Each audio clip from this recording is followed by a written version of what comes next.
बिस्मिल्लाहिर्रहमानिर्रहीम। नाज़रीन इकराम, मैं हूं आपका मेजबान डॉक्टर मोहम्मद सलीम ताहिर। तो आज आपको हेल्थ टिप्स में हम खुश आमदीद कहते हैं। तो जी नाज़रीन, इस वक्त जो आज का हमारा प्रोग्राम है वो कोरोना के हवाले से, और दूसरा ये कि इस वक्त हमें घरेलू कौन कौन सी चीजें हमारे काम आ सकती है और इसमें हिकमत क्या किरदार अदा करती है। तो जी नाज़रीन, इस वक्त हमारे साथ लाइव कॉल वीडियो कॉल पे मौजूद है प्रोफेसर हकीम सदाकत साहब। जी अस्सलाम वालेकुम रहमतुल्लाहि व बरकातुहू। वालेकुम अस्सलाम व रहमतुल्लाहि व बरकातुहू। जी प्रोफेसर हकीम सदाकत साहब, आप क्या समझते हैं कि फी ज़माना इस वक्त जो कोरोना की सूरत हाल है इसके ऊपर आपकी हिकमत क्या कहती है? और क्योंकि ये बहुत कदीम तरीका इलाज है, और हिकमत में कुव्वत मुदाफियत को बढ़ाने के लिए और उसके लिए क्या तरीका इलाज है? बहुत शुक्रिया डॉक्टर साहब, मैं शुक्रगुजार हूँ 56 न्यूज का जिन्होंने मुझे बोलने का मौका दिया। तिब्ब यूनानी तमाम तरीका है इलाज की माँ है, और आज से करोड़ों साल कबल तिब्ब यूनानी ने हमें जिंदगी गुजारने के तरीके बताए हैं। आज से पहले भी वबा आती थी, आती रहेगी, और आने वाले वक्तों में तिब्ब यूनानी ने हमें तरीका इलाज बता दिया है कि आप अपनी सेहत के बारे में क्या कदोखाल रखते हैं। उसके लिए एक तो कुव्वत मदाफत को इम्प्रूव करना होगा, सफाई सुथराई हमें तवज्जो करना होगी। दूसरी बात यह है कि खुराक के ऊपर हमें तवज्जो खसूसी देना होगी, जैसे कि हमारे पास फ्रूट है जिसमें विटामिन सी है। आज के मौसम में लेमन बहुत ही अच्छा विटामिन सी है, नेचुरली है। इसको हम अपने ग़िज़ा के अंदर शामिल कर सकते हैं, तो कुव्वत मदाफत भी इम्प्रूव होगी और कोरोना जैसे मूजी बीमारी से हम बचा भी जा सकते हैं। इसके लिए दूसरी बात यह है कि तिब्ब यूनानी के अंदर जो शानदार मरोजल वक्त है, जिसमें मुलट्ठी है, बनफ्शा है, परसोशा है, खुतमा खबाजी है, बादियान है। जैसे कि अब तो चाइना ने भी हमें बता दिया है कि तिब्बी तरीका इलाज में 85% हमें फायदा हासिल हुआ है। तो हमें भी चाहिए कि हम जड़ी बूटियों से इस्तेफादा हासिल करें।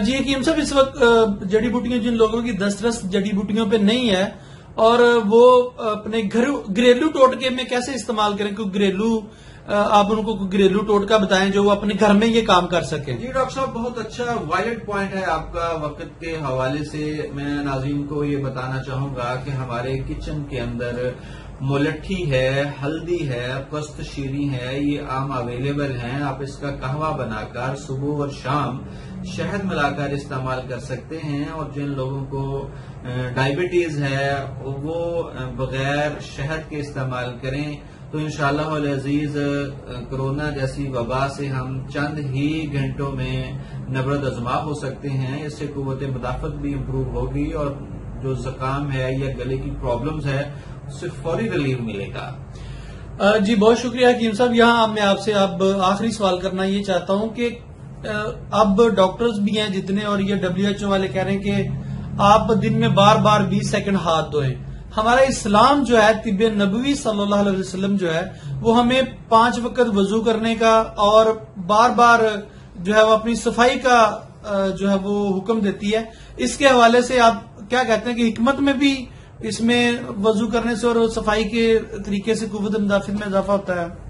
जी डॉक्टर साहब, सफाई निसफ ईमान है। ईमान का आधा हिस्सा सफाई के ऊपर मुनसर किया गया है।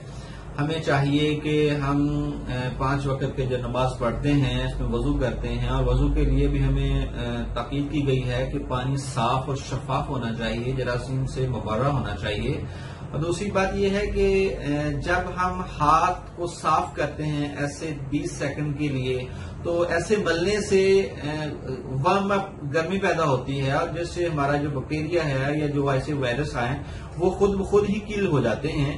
تو یہ تو ہمیں اسلام نے 1400 سال قبل ہی بتا دیا ہے کہ صفائی نصف ایمان ہے. جب ہم کلی کرتے ہیں تو ہمارے گلے کے اندر جتنے بھی کوئی انفیکشن وغیرہ ہیں یہ ہمارے سیف گارڈ ہیں ہمارے گلے کے اندر, وہ اس کو پکڑ لیتے ہیں اور جب ہم غرارہ کرتے ہیں تو وہ باہر آ جاتے ہیں. جب ہم ناک کے اندر پانی ڈالتے ہیں تو اس کے اندر وہ بال ہوتے ہیں ہمارے, وہ جراثیم کو کنٹرول میں رکھتے ہیں اور جب پانی سے صاف کرتے ہیں تو وہ پانی کے ساتھ مل کے باہر آ جاتے ہیں. تو یہ تو ہمیں ہمارا اسلام میں ایک خاص جز ہے, صفائی نصف ایمان ہے اور ہمیں عمل کرنا چاہیے. بلکہ میں آپ سب سے ریکویسٹ کروں گا کہ ہمیں اب تو یہ ثابت ہو چکا ہے کہ جو لوگ اس کے اوپر تھوڑا سا ان کانفیڈنس تھے کہ یار پتہ نہیں اسلام کے اندر کیا ہے, بلکہ اب تو ہماری سائنس نے یہ واضح کر دیا ہے کہ آپ اگر 20 سیکنڈ تک ہاتھ صاف کرتے ہیں تو بیماریوں سے محفوظ رہا جا سکتا ہے. بلکہ ہمیں تو اسلام نے یہ کہا ہے کہ اب کھانا کھانے سے قبل جب ہاتھ واش کرتے ہیں تو اچھے طریقے سے کھانا کھانے سے قبل ہاتھ کو واش کریں اور ٹاول کا استعمال نہ کریں, کیونکہ ٹاول کے اندر موجود بیکٹیریا جو وائرس ہیں وہ ہاتھوں کو دوبارہ ٹچ کرتے ہیں اور پھر بیماری کا موجب بنتے ہیں. جی بہت شکریہ جناب. ناظرین یہ تھے ہمارے ساتھ پروفیسر حکیم صداقت شیخوپورہ سے. جی بہت شکریہ پروفیسر صاحب. شکریہ جی. میں 56 نیوز کا ایک بار پھر مشکور ہوں کہ جنہوں نے بڑے اہم موقع پر ہماری رہنمائی لی. السلام علیکم ورحمۃ اللہ وبرکاتہ.